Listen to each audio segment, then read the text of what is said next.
What is going on, guys? It is Wrestlelamia here, back with another video. Now, the grappling game is always full of rumors, some that get fans excited and some that make them groan. Join us now as Wrestlelamia looks at 5 WWE rumors we hope are true and 7 we hope are not. Be sure to subscribe and hit that notification bell for daily wrestling videos.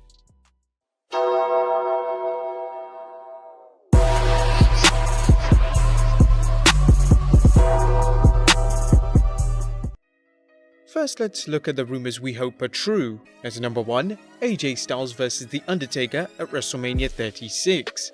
Now, there are two good things coming out of this rumor. The first being that AJ Styles should be ready to rumble come WrestleMania. Styles' shoulder injury at the Royal Rumble had fans worried that he might be out for some time, but that doesn't seem to be the case. The second good thing is that a match between the Phenomenal One and the Phenom has WrestleMania moment written all over it. Fans always enjoying seeing Taker at Mania, but in all fairness, his last few appearances have been disappointing. Thankfully, The Undertaker is back in shape, and even more importantly, Styles can work around any limits imposed on the dead man by Father Time. There's no telling when The Undertaker will wrestle his last Mania match, and one with Styles could create some good memories to wash away the stink of his matches at WrestleMania 34 and his match against Goldberg at Super ShowDown. Number 2, Charlotte vs Rhea Ripley will lead to massive exposure for NXT. The ongoing program between Charlotte Flair and NXT Women's Champion Rhea Ripley looks to have potential to jumpstart the WWE Universe's interest in NXT. Last fall, the WWE managed to transform NXT's perception from that of a developmental territory into a brand just as good as Raw and SmackDown, largely thanks to the NXT invasion, which bumped up the black and gold brand's ratings and had people taking notice of its talented stars.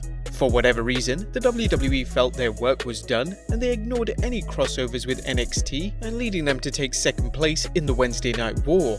However, the program with Charlotte Flair winning the Royal Rumble and challenging an NXT champion rather than a Raw or SmackDown champion could do what the previous NXT invasion did. If the WWE adds Bianca Belair to the mix, things could get even more interesting. Number 3, Humberto Carrillo is going to win the United States Championship. As we'll see in our section on rumors that we hope aren't true, it looks like Andrade is going to drop the United States Championship very soon. If the WWE has any brains at all, something constantly in doubt, they'll have Carrillo win the United States Championship.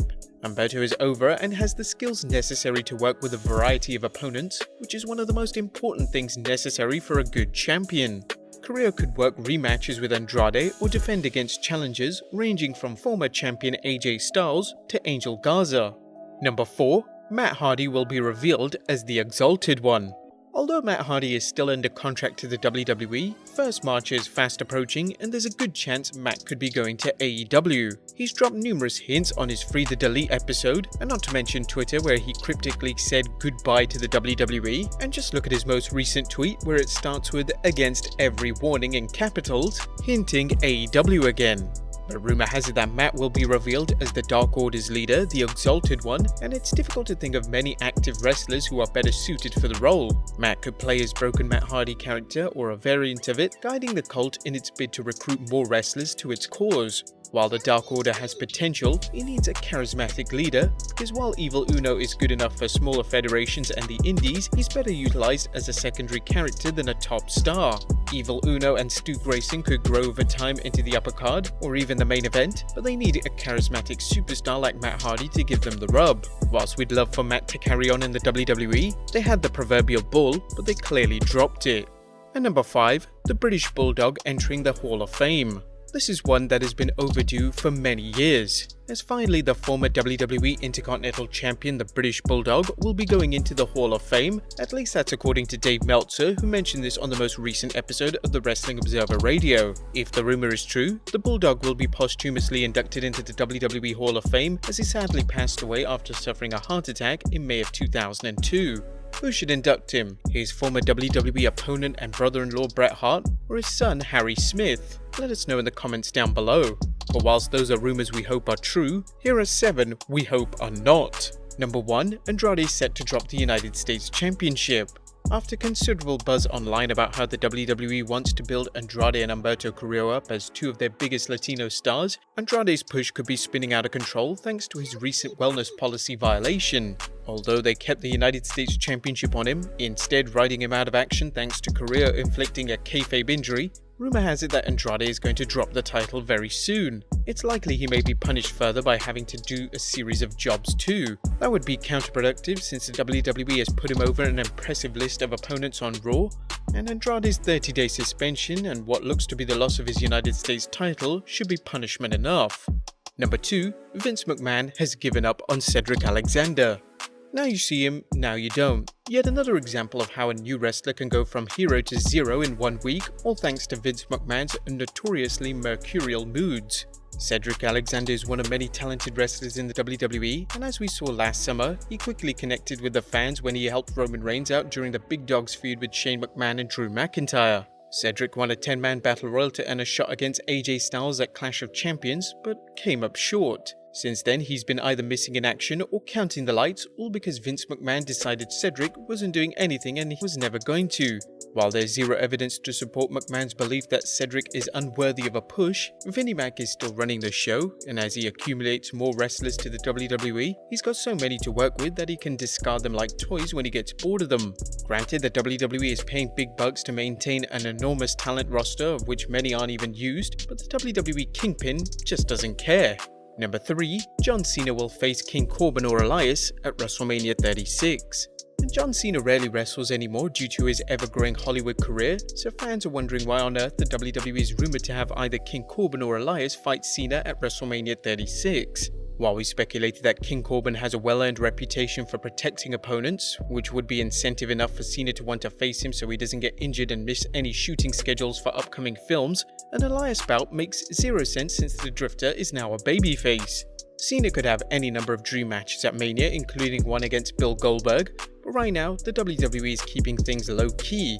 It's obvious the WWE feels Cena's presence in the ring is good enough to sell tickets, but why not maximize the profits and capitalize on a rare appearance by booking Cena into a dream match? Number 4. TITO ORTIZ training to become a WWE superstar.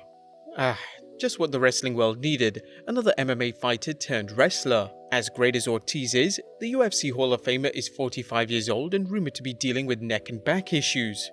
With the roster growing bigger every week, does the WWE truly have room for another special attraction? While the partners in Saudi Arabia would love to see Ortiz wrestle, who is the UFC star going to fight in North America, and is he truly worth the money? There's the obvious match against Brock Lesnar, but after the Cain Velasquez letdown at Crown Jewel, fans may not care about seeing two MMA guys fighting in a worked match. Sadly, if Ortiz wants to join the WWE, Vince McMahon will gladly sign him, not only for the all-important mainstream attention, but because Vince McMahon has clearly become a hoarder when it comes to wrestlers. Number 5. The WWE is selling its streaming rights. While the WWE network hasn't grown as much as Vince McMahon had hoped, many fans enjoy the fact that they only have to shell out $9.95 per month for a pay-per-view, as well as a variety of additional content. The problem, of course, is that not enough people are shelling out the said $9.95, and the WWE is looking to add to their profit margin with one of its biggest assets, their pay-per-views. Original and classic content has gone into high demand due to the explosion of streaming services, and Vince is likely already counting his latest bonanza.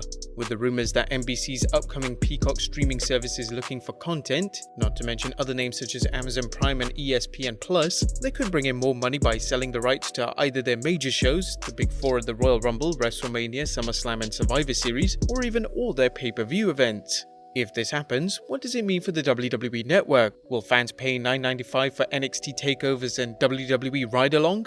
Probably not. What of some of the classic content like some past pay-per-views and vintage WWE programming? This deal will likely help the WWE, but it won't be good for the fans in the long run, particularly if the WWE decides to scrap the network entirely. Number 6. The Bella Twins are going into the WWE Hall of Fame.